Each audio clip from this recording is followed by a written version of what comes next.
Hi, it's Martin Compton. I've got in front of me here feedback for an essay from Dr.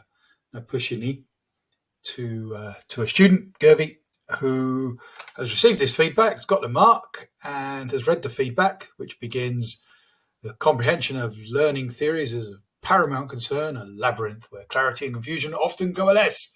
One pertinent point of muddled perception lies in the subtle distinction between established, empirical, validated theories as opposed to the validity of the so-called learning styles theory." And so it goes on.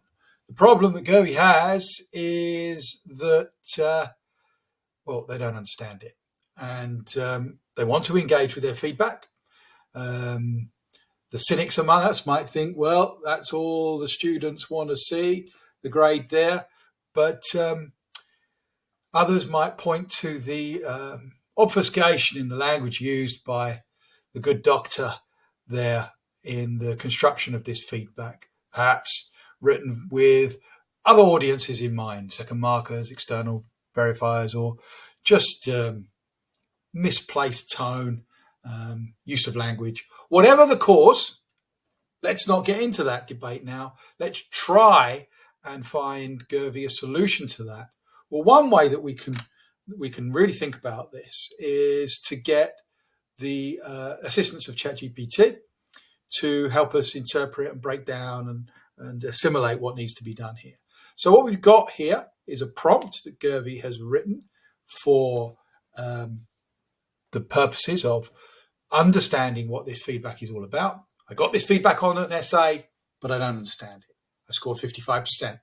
Look at it and the marking rubric, which we've got down here, and then summarizing bullets the strengths. So I want to see what I did well. Summarizing bullets the areas for development, and then there's 3 things I should do in my next essay.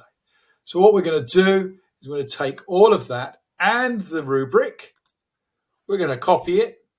We don't need to worry about how it looks in here. I'm going to use GPT-4 because it's the best tool I've got to run.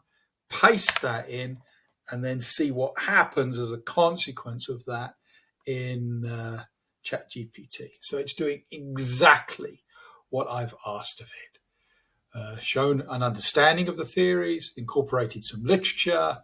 The infographic I provided was good, but I've got to do these things. It is already so much clearer. Now, there's a strong argument to say that our marking tutors' feedback should perhaps look a little bit like this in the first instance. But if it isn't, then this is something that can really advantage me and help me as a student move to that next level, particularly these points here, the improvements for the next essay, that feed forward.